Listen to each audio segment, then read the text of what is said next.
Amin. Shalom. Silakan duduk Bapak Ibu Saudara sekalian. Puji Tuhan. Cuaca enak ya. Ada yang kedinginan? Gak ada ya. Welcome back kepada Karen. Habis liburan berapa lama Karen? Seminggu, 2 minggu? Sebulan. Kemana? Ke Jakarta ya? Ikut demo kemarin? Wah, ngeri nih. Jangan-jangan ke Jakarta tujuannya serbu DPR ya. Oh, haleluya. Selamat datang kembali Karen habis liburan. Andreas bisa kembali melayani. Haleluya. Jadi hari-hari ini negeri kita nggak sedang baik-baik saja. Yang mengikuti berita pasti udah dengar bagaimana seminggu kemarin dari Senin sampai Sabtu kalau nggak salah itu full demo.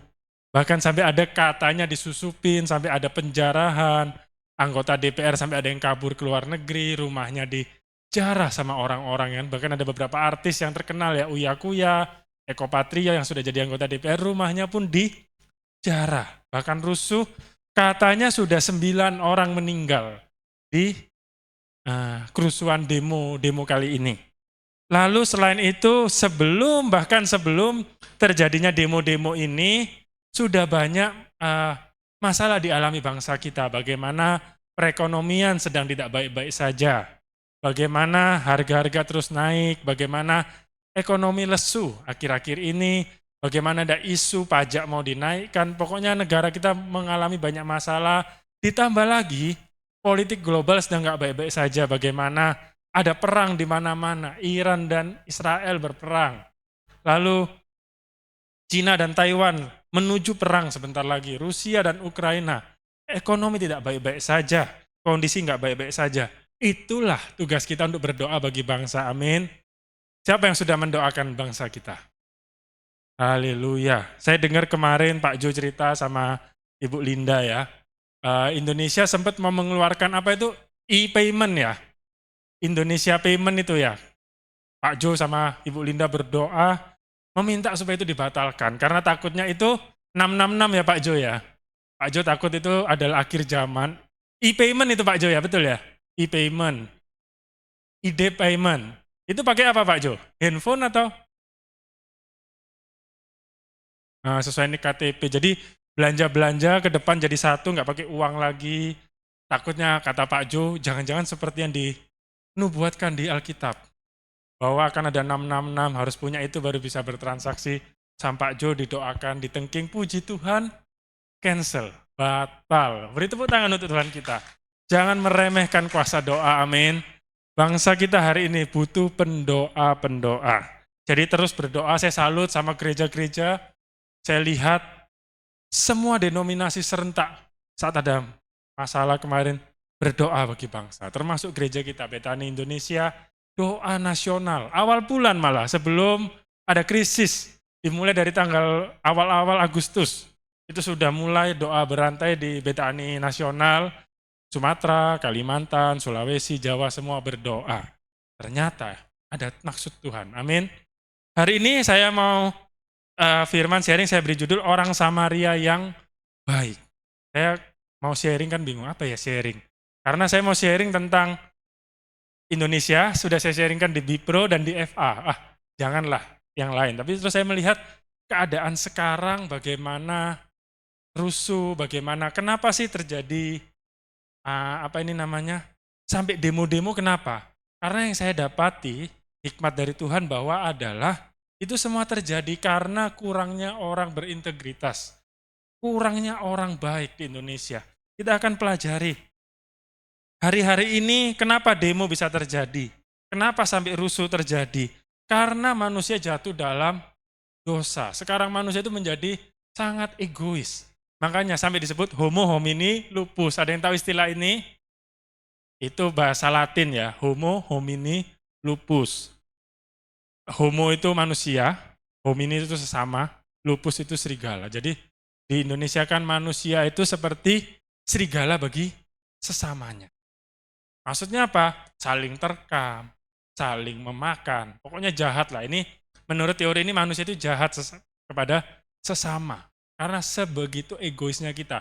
Seberapa jauh manusia jatuh dalam dosa. Padahal serigala itu nggak sejahat itu. Serigala itu luar biasa loh, kita lebih jahat dari serigala. Serigala itu, kalau sesama serigala nggak makan makanan, nggak saling gigit. Beda sama kita ya, Herlin sama Tiara saling gigit ya. Serigala nggak saling gigit. Serigala itu keren loh. Kalau mau belajar, ini sampai disebut bisa diterapkan di negara atau kita berorganisasi. Serigala kalau jalan tuh baris lurus gini. Apanya ini gengnya, komplotan, apa komplotan? Kawanan ya. Nah, yang paling depan, biasa mikir apa? Pemimpin ya? Enggak. Yang paling depan itu serigala yang tua, yang jalannya pelan, yang lemah. Biar tujuannya apa? Kalau ditaruh ke belakang, ketinggalan. Biar mereka nggak tertinggal sama kawanan. Jadi mereka pintar, yang tua-tua justru taruh depan, tapi di belakang tua-tua ini dikasih serigala yang kuat. Yang paling kuat nomor 2. Jadi ada apa-apa, dia yang ngelindungin. Tapi tetap yang tua paling depan supaya nggak tertinggal. Terus yang tengah itu perempuan, serigala perempuan sama anak-anak. Jadi posisinya paling aman. Keren loh kawanan serigala. Lalu paling belakang itu juga kuat. Jadi serigala paling kuat ditaruh paling belakang sama depan nomor 2. Yang paling belakang tujuannya ngelindungin. Kalau dari belakang atau samping ada yang nyerang. Terus pemimpinnya di mana? Pemimpinnya nggak ikut barisan. Pemimpinnya di luar barisan. Ngelihat, itu serigala alfa namanya. Dia ngelihat, ngawasin barisan serigala ini. Jadi kalau ada apa-apa dia udah bisa ngasih kode duluan, bisa nyerang duluan. Jadi serigala saat berbaris itu nggak sembarangan. Mereka keren. Wah, mantap. Jadi pemimpinnya itu justru di luar barisan, nggak ikut baris. Kita kalah. Kita manusia gigit-gigitan ya kan. Pemimpin kita komplain terus ya kan. Dipimpin marah, ditegur marah. Kita harus belajar, amin. Makanya salah dibilang homo homini lupus. Kita lebih jahat dari serigala. Kita buka di 2 Timotius pasal 3 ayat 1 sampai 5. David bisa tolong nyalakan TV-nya? Oke, kita teman-teman Bapak Ibu baca ya. Yang ganjil wanita, yang genap pria, ayat 5 bersama-sama. Jadi dari wanita dulu ya, 1, 2, ya.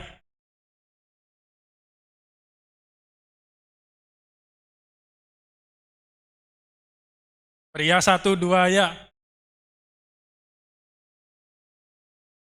Jadi hamba uang. Mereka akan membual dan menyombongkan diri. Mereka akan menjadi pemfitnah, mereka akan berontak terhadap orang tua, dan tidak tahu berterima kasih, tidak mempedulikan agama.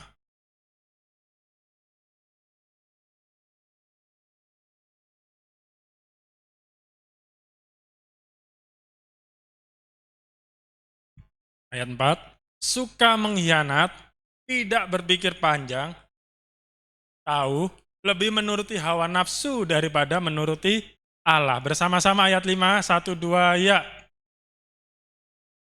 Mereka menjalankan ibadah mereka, tetapi pada hakikatnya mereka memungkiri kekuatannya. Jauhilah mereka itu. Ini sudah dinubuatkan sama firman Tuhan. Di akhir zaman katanya di ayat 1 tadi. Manusia itu akan egois, mementingkan kepentingan diri sendiri, menjadi sombong, menjadi apalagi tidak peduli agama tadi dikatakan. Terus apalagi cuek, tidak ada kasih, menjadi hamba uang, diperbudak sama uang. Jadi serakah, hawa nafsu diutamakan, dan berontak sama orang tua, berontak sama agama, berontak, suka memfitnah. Bukankah sudah tergenapi nubuatan ini? Hari-hari ini terjadi, bahkan terjadi di dalam gereja. Kadang sesama hamba Tuhan saling menjatuhkan, bahkan ada yang sampai perebutan gereja, sampai bawa ke persidangan, ada yang saling fitnah. Nanti pelayan sama pelayan saling menjelekkan, saling menjatuhkan, saling fitnah. Jemaat sama jemaat saling tipu kadang. Jemaat nipu jemaat lain, ngajak ayo bisnis bareng, aku pinjem gak bayar, lalu berantem. Bahkan di gereja pun ternyata kita nggak luput dari ini tadi. Bahwa kita menjadi serigala bagi sesama kita. Kadang kita sombong, kadang kita pelit, kadang kita dendam, kepahitan, nggak mau mengampuni. Kita nggak ada kasih, kita jadi hamba uang. Dan hal inilah yang menyebabkan kita masuk dalam berbagai kesukaran.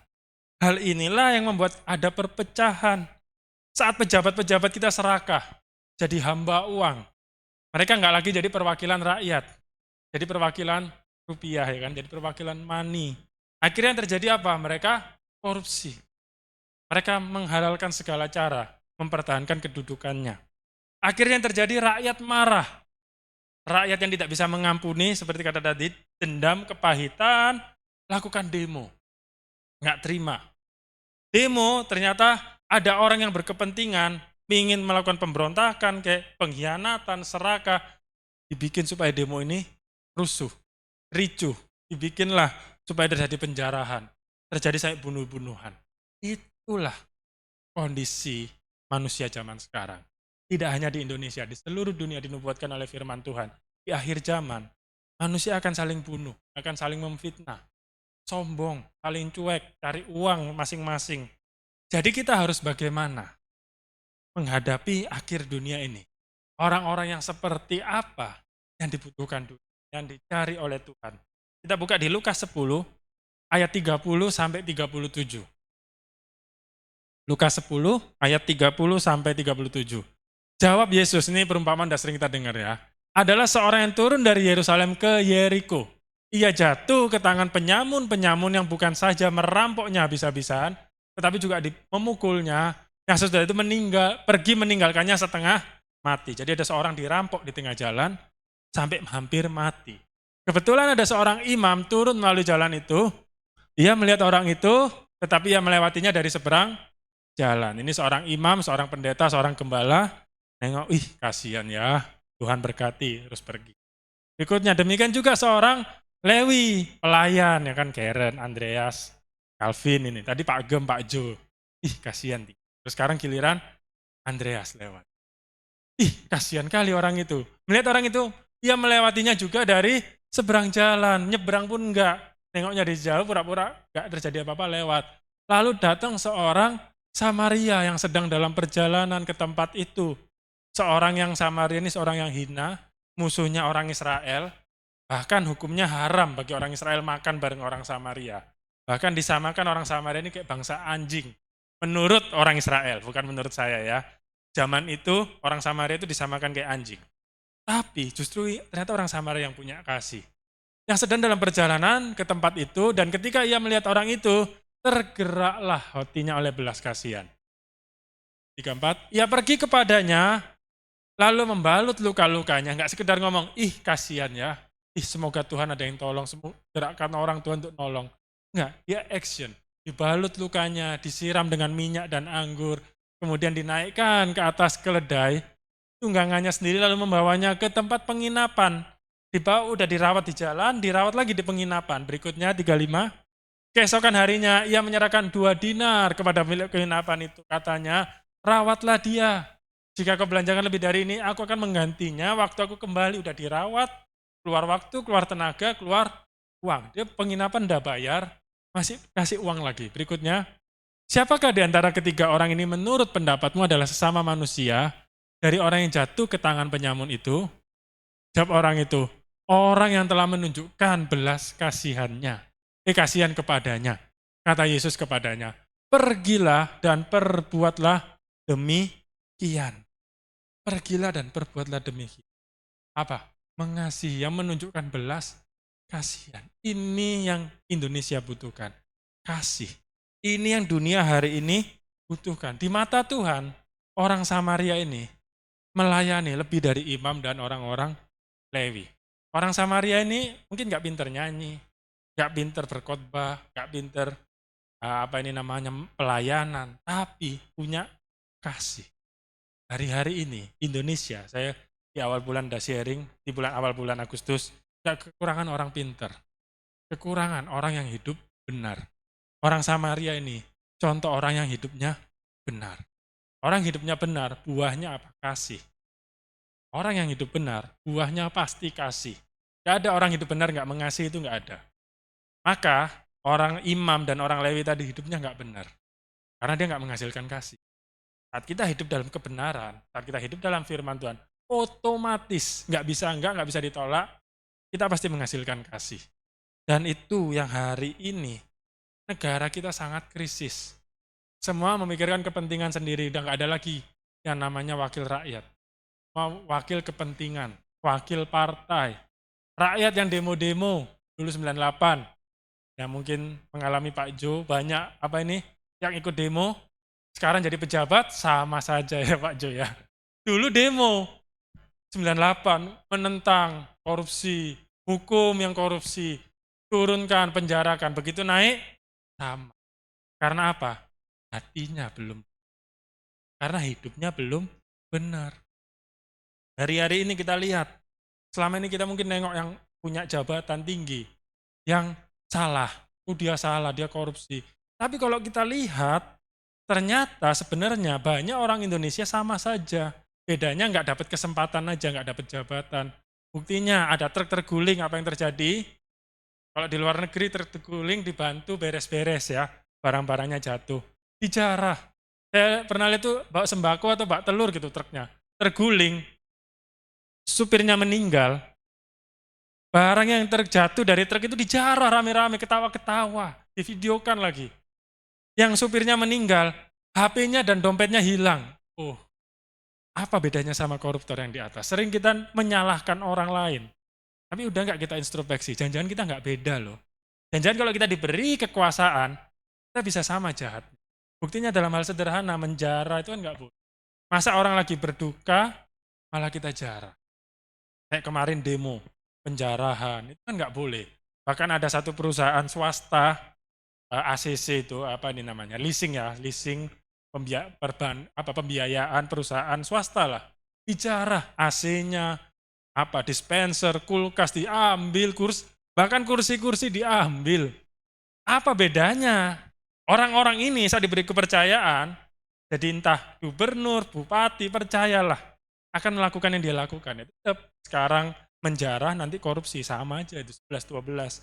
Itulah kenapa hari-hari ini Indonesia butuh orang-orang Samaria. Orang-orang bukan suku Samaria, tapi orang-orang yang kayak di kisah tadi.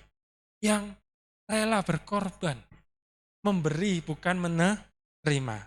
Hari ini saya mau sharing satu tokoh, namanya Chiune Sugihara. Ini tokoh menurut saya adalah orang Samaria di era modern. Dia lahir di 1900, sekian saya lupa, 1900 awal. Dia adalah konsulat Jepang untuk kota Kaunas, itu di negara Lituania. Jadi di tahun 1939 sampai 1940. Dia pernah jadi konsulat di Rusia, terus dia tahun 39 dipindahkan ke Lituania. Lituania itu di Eropa Timur, dia sebelahan sama Rusia dan Polandia. Jadi dia ditugaskan di situ sebagai konsulat Jepang di Lituania, di kota Kaunas. Tiba-tiba di tahun yang sama, 1939, Jerman di bawah kepemimpinan Hitler dan Nazi menyerang Polandia. Polandia diserang cuma dalam 1 minggu atau udah kalah Polandia. Polandia itu sebelahan sama Lituania. Polandia kalah dan Hitler itu sangat benci orang Yahudi. Dia ingin membantai satu suku, namanya Yahudi, itu yang paling utama. Target utamanya Hitler, kenapa dia ingin menjajah Eropa, dia ingin musnah, dipunahkan itu orang Yahudi. Saya nggak tahu kenapa dia begitu dendam sama orang-orang Yahudi. Di bawah kepemimpinannya Hitler dalam waktu 6 tahun, dari 1939 sampai 1945, diperkirakan ada 6 juta orang Yahudi mati dibantai. 6 juta orang Yahudi. Nah, saat dengar bahwa Hitler nyerang Polandia, maka banyak dong orang-orang Polandia lari. Jadi, kalau pindah negara itu Bukan imigran. Menjadi pengungsi, sorry. Bukan imigran, jadi pengungsi. Jadi orang-orang Polandia lari ke Lituania mengungsi karena Polandia udah kalah. Dan banyak orang Yahudi, karena begitu takutnya, terutama yang orang Yahudi ya. Kalau yang lain mungkin nggak dibantai, tapi kalau Yahudi pasti dibantai. Dia lari ke Lituania, di situ mereka datang ke kedutaan-kedutaan, cari visa. Supaya bisa keluar, karena Lituania itu cepat atau lambat akan diserang juga. Habis Polandia, pasti Lituania juga bakal diserang Jerman. Jadi orang-orang Polandia yang mengungsi ke Lituania ini cuma sementara, tujuan mereka ingin keluar dari Eropa. Tapi gimana caranya keluar dari Eropa kalau nggak punya visa? Jadi antrilah ratusan orang di depan konsulatnya Jepang. Ingin minta visanya Jepang supaya bisa pergi ke Jepang. Lalu si Sugihara ini karena tergerak, kasihan, dia nelpon lah Kementerian Luar Negerinya Jepang. Jepang enggak ya? Pak, ini di luar gedung konsulat ada ratusan orang dari Polandia mau minta visa. Ini darurat lagi perang, bisa nggak keluarkan visa untuk mereka? Lalu dijawab sama Kementerian Luar Negerinya, bisa tapi tetap pakai prosedur, pakai prosedur normal. Jadi kalau mau bikin visa kan dicek, tujuannya ke Jepang ngapain? Jalan-jalan atau kerja? Kalau kerja, kerjanya di mana? Kalau jalan-jalan berapa lama? Udah punya tiket pergi lagi nggak keluar dari Jepang ke negara lain atau pulang? Penghasilannya berapa? Kalau mau bikin visa itu dicek semua. Supaya kita nggak jadi imigran gelap di sana. Nggak jadi pengemis di sana. Jadi dicek uang di rekening berapa? Cukup nggak untuk hidup di Jepang? Jadi tetap pakai prosedur itu semua, dan itu memakan waktu yang sangat lama. Kita ngajukan visa sekarang bisa bulan depan baru disetujuin atau 2-3 minggu lagi. Padahal kondisi genting. Jadi nggak bisa. Akhirnya mikir-mikir, telepon lagi si Sugihara nih. Chiune Sugihara, dia nelpon lagi. Ini darurat, bisa tolong nggak? Keadaan perang, keluarkan visa, nggak bisa. Sampai 3 kali dia telepon, 3-tiganya ditolak sama Kementerian Luar Negeri Jepang. Tetap visa boleh keluar dengan cara normal, nggak ada perbedaan. Akhirnya kebetulan Sugihara ini seorang Kristen ortodoks, Kristen yang benar-benar totok. Dia semalaman doa sama istrinya, karena dia nggak tenang hatinya. Dia kayak digerakkan Tuhan untuk nolong orang-orang ini, tapi dia nggak berdaya. Jadi Sugihara ini memutuskan semalam-malaman berdoa, Tuhan harus gimana ini? Gimana cara menolong mereka? Akhirnya setelah doa diskusi dengan istrinya, Sugihara memberanikan diri tanpa sepengetahuan atasannya di Jepang, tanpa sepengetahuan pimpinan-pimpinan di Jepang. Dia cetak visa sendiri, suka-suka hati. Jadi tiap orang kasih KTP dikeluarin. Dia tulis tangan, manual. Dia nulis, apa ini namanya visa, dicetaklah dia visa ini terus-menerus. Karena apa? Dia digerakkan oleh Tuhan, dia merasa kasih harus dipraktekkan. Dan akhirnya dia tulis, katanya dalam sehari, dia itu 18 sampai 20 jam sehari nulis visa. Karena saking banyaknya orang cari visa, kan dia nggak bisa minta tolong teman-teman yang lain. Cuman dia, jadi di kementerian yang lain nggak ada yang mau, di kedutaan yang lain nggak ada yang mau, cuman dia yang berani. Dia tulis terus 18 sampai 20 jam per hari dihabiskan untuk nulis visa. Jadi mungkin istirahatnya cuman ke kamar mandi dan makan, lanjut lagi nulis pakai tangan.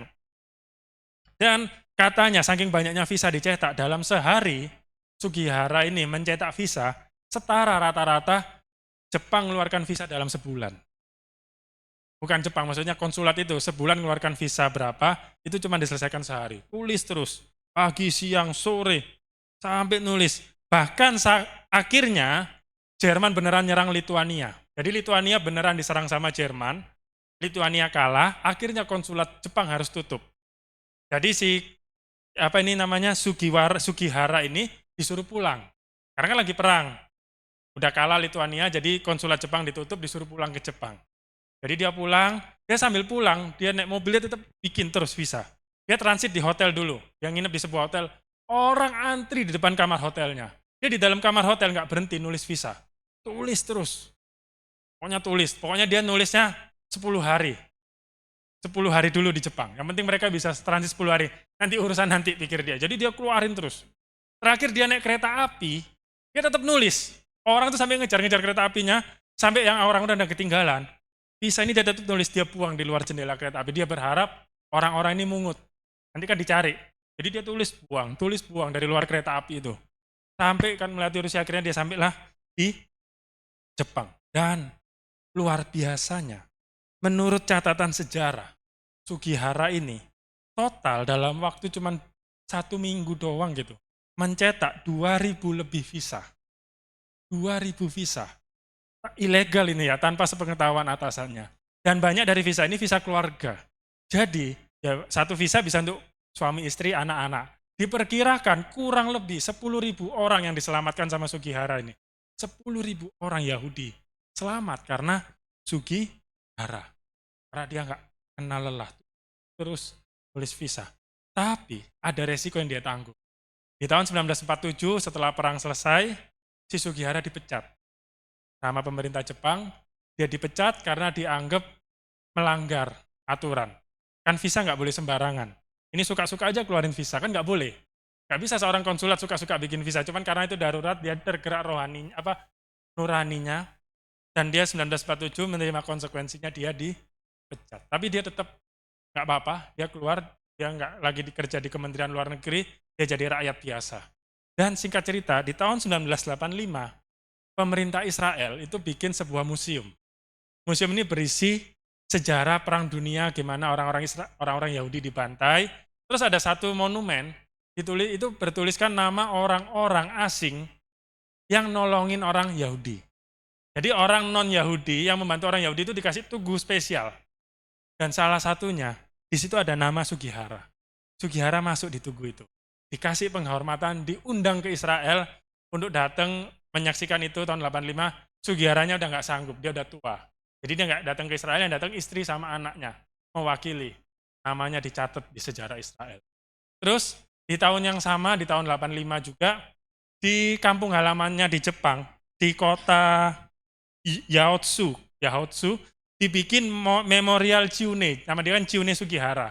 Dibikin Memorial Chiune, itu adalah museum.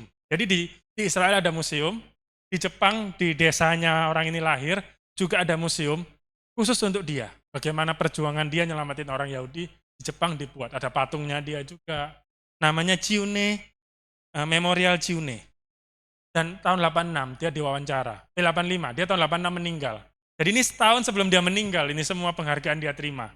Tahun depannya dia udah meninggal. Tahun 85 dia sempat diwawancara. Kenapa dulu kok kamu lakukan itu? Kenapa kamu kok nekat? Kamu kan ada resiko. Bisa jadi kamu nanti ditangkap sama tentara Jerman. Bisa jadi kamu kayak udah dipecat. Atasanmu udah bilang nggak boleh. Kenapa? Kata dia jawabannya gini. Pengungsi itu manusia juga, dan mereka hanya butuh pertolongan. Dan saya harus tolong. Ya sederhana jawabannya. Dan yang luar biasa yang dilakukan Chiune ini, sepanjang sejarah, belum pernah dilakukan siapapun. Dia orang pertama yang melakukan hal seperti ini. Dan sampai hari ini belum ada lagi yang ngelakuin. Satu-satunya orang sepanjang sejarah yang mencetak gitu banyak visa tanpa persetujuan negara itu dia. Demi menyelamatkan orang. Ini yang hari ini dunia butuh. Orang-orang seperti Sugihara. Kita buka di Amsal pasal 3 ayat 27. Amsal pasal 3 ayat 27. Kita baca bersama-sama ya. 1, 2, ya. Janganlah menahan kebaikan daripada orang-orang yang berhak menerimanya, padahal engkau mampu melakukannya. Ini diterapkan oleh Sugihara. Jangan ditahan. Kalau kita mampu tolong orang lain, tolong. Kita belajar dari Sugihara, kita belajar dari orang Samaria. Bahwa kalau bisa tolong, tolong. Selama kita mampu, kita tolong. Beri yang terbaik, amin. Jangan memikirkan kepentingan, jangan jadi serigala. Jadilah orang-orang yang tulus. Kadang menjadi orang Samaria yang baik, jadi Good Samaritan kalau bahasa Inggrisnya ya, itu berat, itu susah. Seperti Sugihara tadi, dia udah berbuat baik, malah dipecat. Mungkin kita ada resiko, seperti orang Samaria tadi. Mungkin dia saat menolong orang ini, ada resiko, dia bakal dihujat. Kamu kok nolong orang Israel? Kamu jangan sentuh. Kamu haram nyentuh orang Israel. Mungkin bakal ada penghakiman. Tapi dia tetap ambil resiko itu. Karena apa? Hari ini dunia ngajarin love yourself. Kasihi dirimu sendiri. Dunia ngajarin be yourself.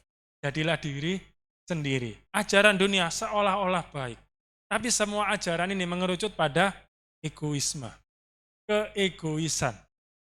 Bahkan yang ngeri sekarang kalau saya lihat di luar, di Amerika itu saya lucu lihat debatnya. Kok bisa ya manusia udah begitu modern mundur lagi. Mereka itu bikin menamai dirinya ini. Kalau kita kan, saya laki-laki, Herlin perempuan. Tiara perempuan, udah jelas lah ya, Andreas laki-laki. Oh di situ banyak. Itu namanya apa ya, saya lupa sebutan mereka. Pokoknya mereka itu suka-suka mereka. Misal saya ini laki-laki, suku Tionghoa, tinggal di Indonesia. Betul ya? Ya udah jelas kan? Tapi kalau di Amerika, saya ini bisa ngomong, saya ini orang perempuan kulit hitam.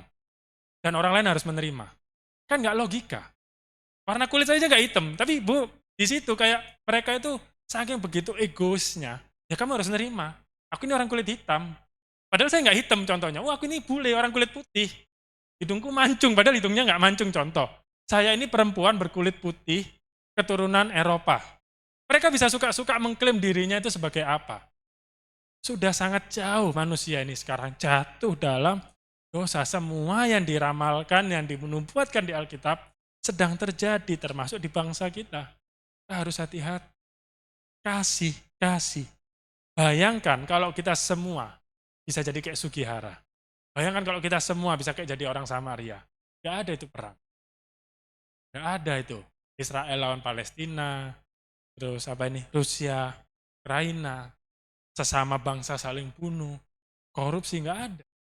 Kenapa bisa ada korupsi? Kenapa bisa ada perang? Ada fitnah, ada pembunuhan, pemerkosaan. Karena kita nggak punya hati seperti Sugihara. Kita nggak punya hati seperti orang Samaria. Kita nggak perlu muluk-muluk mau mengubah negeri ini, nggak perlu kayak Sugihara, menyelamatkan 10.000 orang. Mulai dari hal-hal kecil. Lihat sekeliling kita. Mungkin ada keluarga kita yang kekurangan, ada teman gereja kita yang lapar, ada siapa di jalan kita nampak, kita tergerak, kita belikan nasi, kita beri mereka makan, kita bantu. Mungkin ada teman kita punya masalah keluarga di sekolah, di kantor. Doakan. Jadi tempat dia bercerita kepada kita, tapi tanpa membocorkan, tanpa menjatuhkan, tanpa bergosip. Kita jadi pendengar yang baik. Kita beri masukan yang baik. Amin. Kita buka ayat terakhir, saya undang tim PAW boleh naik ke atas mimbar. Yohanes pasal 13 ayat 34 sampai 35. Yohanes pasal 13 ayat 34 sampai 35. Aku memberikan perintah baru kepada kamu, yaitu supaya kamu saling mengasihi. Sama seperti aku telah mengasihi kamu. Demikian pula kamu harus saling mengasihi. 35. Dengan demikian semua orang akan tahu bahwa kamu adalah murid-muridku, yaitu jikalau kamu saling mengasihi. Kenapa kita harus mengasihi? Karena Tuhan lebih dulu mengasihi kita. Dan dengan mengasihi, itulah bukti kita murid Tuhan. Saat kita nggak ada kasih, jangan ngaku cinta Tuhan. Saat kita nggak punya kasih, jangan ngaku pengikut Yesus. Kita bukan pengikut Kristus. Pengikut Kristus, orang yang mengasihi Yesus, ciri-cirinya ada kasih. Sugihara itu adalah murid Yesus. Orang Samaria itu adalah murid Yesus. Hari ini, coba introspeksi. Apakah kita benar murid Yesus? Apakah kita benar-benar murid-muridku, kata Yesus. Dengan demikian semua orang tahu bahwa kamu adalah murid-muridku, yaitu jikalau kamu saling mengasihi. Adakah kasih di hati kita? Jangan-jangan kita masih kepahitan. Jangan-jangan kita iri sama orang, kita masih dendam, benci, susah memaafkan, susah berbagi. Ada yang kesusahan, kita bukannya menolong, justru menjatuhkan.